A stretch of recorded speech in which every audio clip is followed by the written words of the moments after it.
형사 영화에서 늘 등장하는 정보원. 정보원의 정보를 듣고 피의자를 검거하는 형사. 형사들은 과연 몇 명의 정보원을 거느리고 있나? 그들에게 듣는 정보는 어떤 것들인가?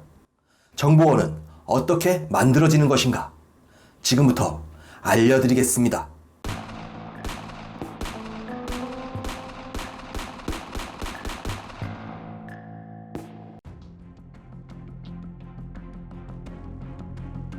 안녕하세요.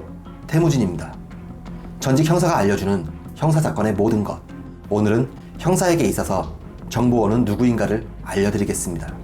형사 영화를 보게 되면 꼭 정보원이 등장을 합니다. 형사들은 정보원이 준 정보를 통해 사건을 해결하거나 새로운 사건을 인지해 수사를 진행합니다. 그렇다면 정보원이란 누구를 말하는 것인가? 사실 정보원의 개념에는 정의가 없습니다. 저 역시 현직에 있을 당시 선배들과 술자리 등에서 수많은 정보원들을 만났었습니다. 처음 형사과로 발령받고 저 역시 궁금했던 사실이었습니다. 형사에게 정보원이란 어떤 존재인가? 궁금증은 며칠 가지 않아 자동적으로 풀리더라고요. 제가 조장을 따라서 처음으로 만난 정보원은 관내에서 술집을 운영하는 사장이었습니다. 술집 사장은 저의 조장과 굉장히 친한 것으로 보였고, 그 자리에서 듣게 된 정보는 관내 조폭들 중 몇 명이 일수놀이를 하는데 법정 최고 이자보다도 높은 이자를 받고 있으며 기한 내에 돈을 상환하지 못할 시 가게로 찾아와 진상을 부린다는 것이었습니다.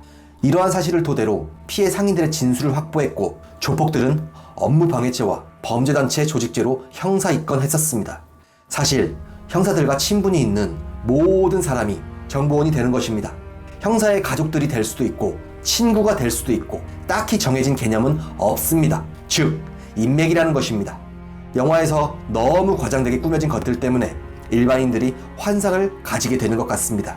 물론 일반인들 인맥보다는 어두운 세계에 있는 인맥에서 고급 정보가 나올 가능성이 높습니다. 대신 이들과의 만남은 오해의 가능성이 있어 굉장히 조심하는 부분입니다. 정보 교류를 하는 것인지 아니면 접대를 받으며 유흥을 즐기는 것인지 양날의 검과 같죠. 정보원의 정보로 사건을 해결할 시 신변 보호는 확실히 지켜줍니다. 정보 제공으로 인해 보복 범죄가 일어난다면 담당 형사는 큰 책임을 져야 하기에 절대 비밀은 보장합니다. 정보 활동이 가장 활발한 곳은 마약팀입니다. 마약 범죄는 사회의 그늘에서 늘 존재하지만 점조직으로 이루어지고 최근에는 던지기 수법 등이 유행하면서 검거가 쉽지 않았죠. 그렇다고 검거하지 못하는 것은 절대 아닙니다. 다 검거하는 방법이 있습니다. 마약팀에서 근무 당시 제가 직접 구속을 시켰던 뽕쟁이가 있었습니다. 뽕쟁이는 1심 재판에서 집행유예로 석방됐고 저는 계속해서 그 뽕쟁이를 주시하고 있었죠. 뽕쟁이는 절대 뽕을 끊지 못하는 법입니다. 그런데 뽕쟁이가 먼저 연락을 해서 만나자는 겁니다. 혹시 나를 작업하려고 그러나?